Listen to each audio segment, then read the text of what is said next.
What is going on, everybody? Welcome back to another video. And today we're going to be taking a look at the box office for this weekend.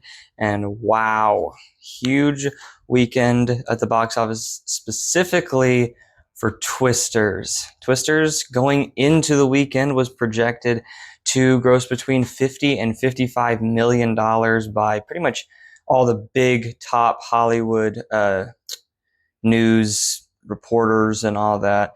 And it was pretty, and there were some people obviously that were like, yeah, this movie's probably gonna do a lot more than 50 to 55 million, including me. I said that it was probably gonna, I think, between 70 and 75 million or something like that was kind of my projection. But I even thought that was a little optimistic, thinking back on it. A couple days after I said it, I was like, yeah, I don't know if it can get that high. No, it got that high, and it got to $80.5 million on its opening weekend, which is just absolutely unbelievable. And it's another example of the box office just is going crazy right now. Like every single movie that is coming out is overperforming and just destroying every bit of expectations due to a lot of walk-up business. A lot of people not buying their tickets online and just showing up at the theater to buy the tickets, which you can't really predict that. Which is why these movies are doing so well. But I think that Twisters is specifically a big deal for the box office because the major overperformances have been from animated movies like Inside Out 2, which we'll talk about in a minute, and then Despicable Me 4. Both of those movies overperformed and are doing really well at the box office, but they're both animated films. Obviously, Quiet Place Day 1 and then Bad Boys Ride or Die also overperformed, but not by quite as much. And then Longlegs, which was an R-rated serial killer horror film, like doubled its projections and did really well, but its projections started at 10 million and then it went to 20 million or so. And so, it's not 50 million, it's not 80 million, but I mean, it still was a big deal for a movie like that. But it didn't affect the box office as a whole too much.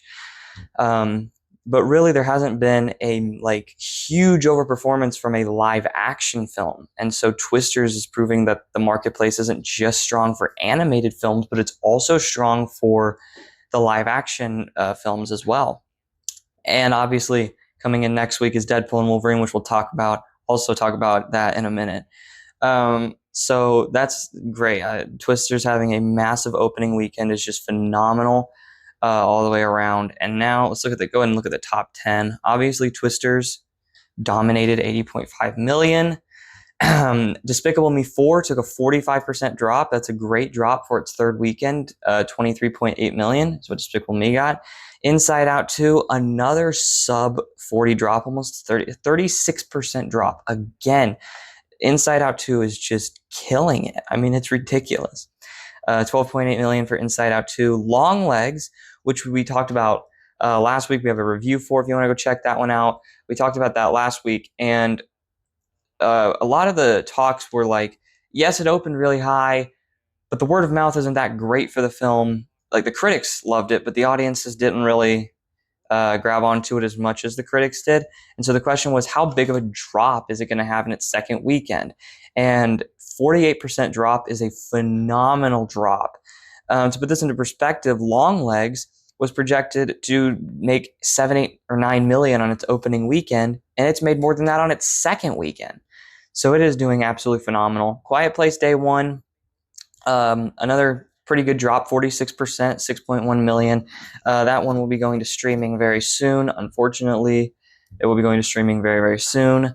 Fly Me to the Moon. This is not good. It took a 65% drop. 3.3 million for Fly Me to the Moon. That is terrible. And it already didn't have a good opening weekend. It already fell below expectations on its opening weekend. So to have a drop like that on its second weekend, this one is not doing well at all. And then Bad Boys Ride or Die continuing its great streak, 37% drop, another 2.6 million. This thing is hanging in there. Maxine, another 60% drop. I mean, it's bad for Maxine. It just keeps dropping lower and lower. The Bike Riders coming out of nowhere, 75% increase from last weekend. Actually, I have no idea why I did that, but good for it.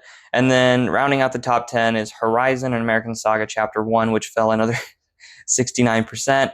That movie should just that's rough for it.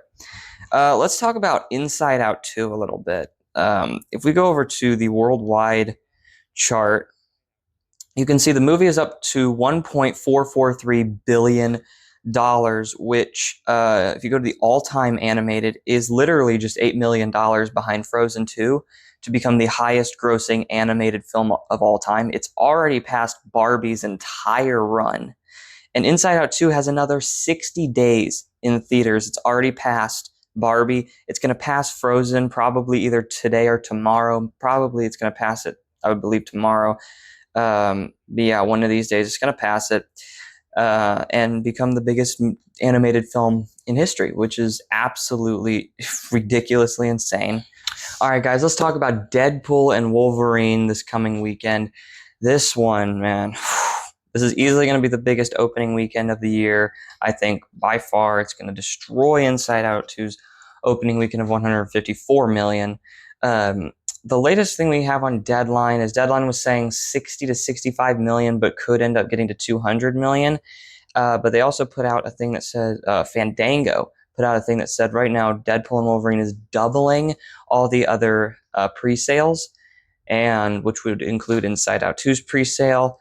And everyone's like, oh, it's going to have a $300 million opening weekend because that's double Inside Out 2. It's not going to have that big of an opening weekend because when it comes to the Marvel, usually you see a lot more pre-sale tickets being bought, and then less walk-up business because everyone wants to get their tickets before all the tickets sells out, all the tickets go, and so you see like a lot of pre-sale tickets being bought, but not as much walk-up business.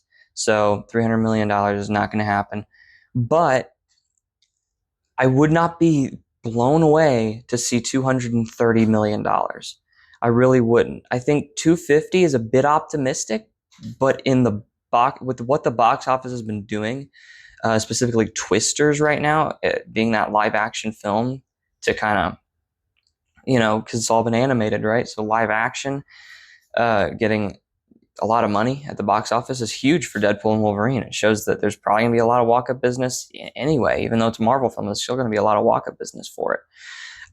So, yeah, I would not be surprised to see 230 million. And I think 200 million is the floor. I think 200 million is like minimum. The bare minimum is 200 million.